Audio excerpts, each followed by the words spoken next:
Good morning friends, स्वागत आहे तुमचं आजच्या प्री मार्केट रिपोर्टमध्ये. तर मग चला सुरुवात करूयात आजच्या प्री मार्केट रिपोर्टला आणि जाणून घेऊयात की आज आपल्या स्टॉक मार्केटमध्ये काय होऊ शकतं ते. त्याआधी तुम्ही जर चॅनलवर नवीन असाल तर चॅनलला सबस्क्राईब करायला बिलकुल विसरू नका. तर मग चला सुरुवात करूयात आजच्या या व्हिडिओला. मित्रांनो, जर आपण काल आपलं मार्केट पाहिलं तर काल आपल्या मार्केटमध्ये एक सायझेबल फॉल आपल्याला पाहायला मिळाला. अराऊंड साधारण मार्केट 450 पॉईंटच्या आसपास डीप झालेलं आहे. तर मग हे होण्यामागं बेसिकली रिझन काय होतं, तर ते आत्तापर्यंत तुम्हाला समजलंच असेल.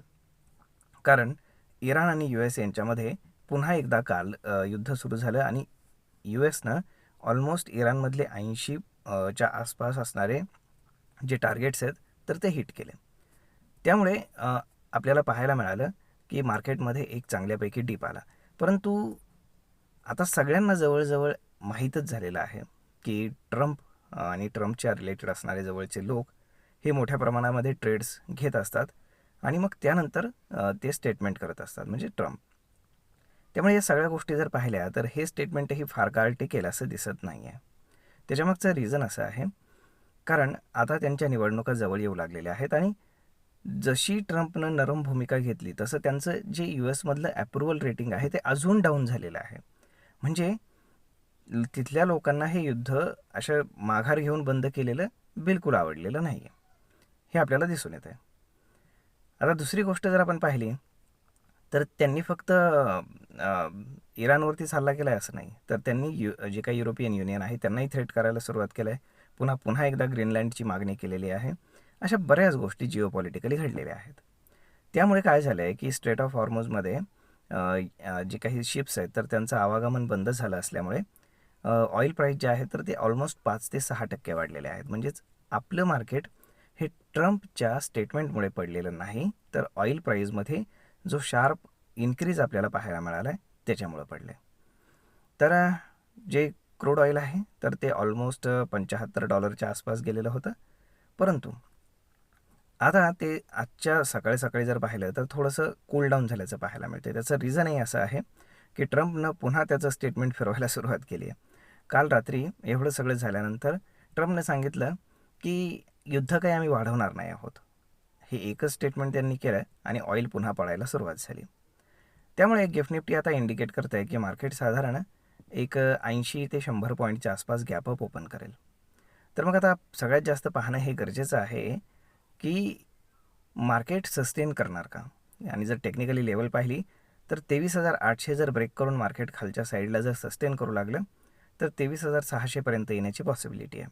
आणि रेजिस्टन्स आहे 24,000चा. जर 24,000 अप्पर साईडला जर फर्स्ट हाफमध्ये जर मार्केटनं ब्रेक केला तर खूप हायली पॉसिबिलिटी आहे की काल जो झाला तो फेक ब्रेकडाऊन आपण म्हणू शकतो. आता मार्केट सेंटिमेंट वीक असल्यामुळे अशा गोष्टी होत असतात, हे लक्षात असू द्या. त्यामुळे अगदी चांगले चांगले स्टॉक्स जरी असतील तरीसुद्धा ते अशा मार्केटमध्ये तग धरू शकत नाहीत. आता काल रात्री जर आपण US मार्केट जर पाहिलं तर US मार्केटमध्ये आपल्याला जर जो काही फॉल होता परवा झालेला तर तेवढा फॉल पाहायला मिळालेला नाही आहे. तर तिथे मार्केट थोडंसं रिकवर झालेलं आहे, कारण ट्रम्पने केलेलं स्टेटमेंट.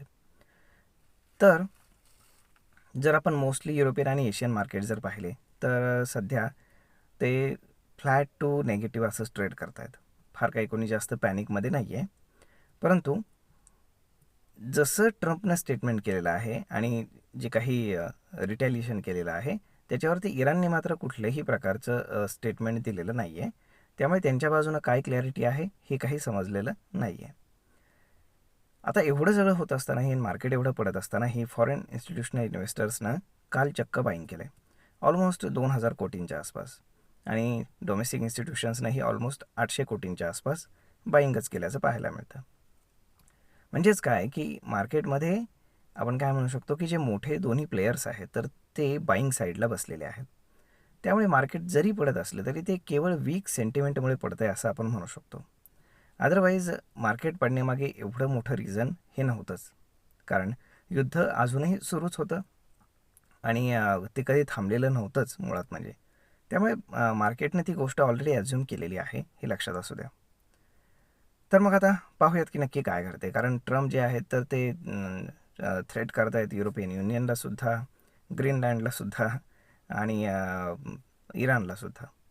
परंतु कुठल्याच बाजूनं चांगली बातमी त्यांच्या हाती लागत नाही आहे, म्हणून ते एकच गोष्ट करत आहेत, ते ट्रेड करत आहेत आणि पैसे कमावत आहेत.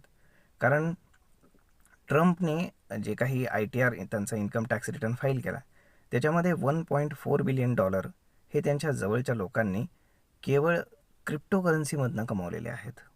मग तुम्ही विचार करू शकता की ते किती मोठ्या प्रमाणामध्ये ट्रेड्स घेत आहेत. $1.5 बिलियन केवळ एका वर्षाच्या आतमध्ये ही फार मोठी गोष्ट आहे तसं पाहिलं तर.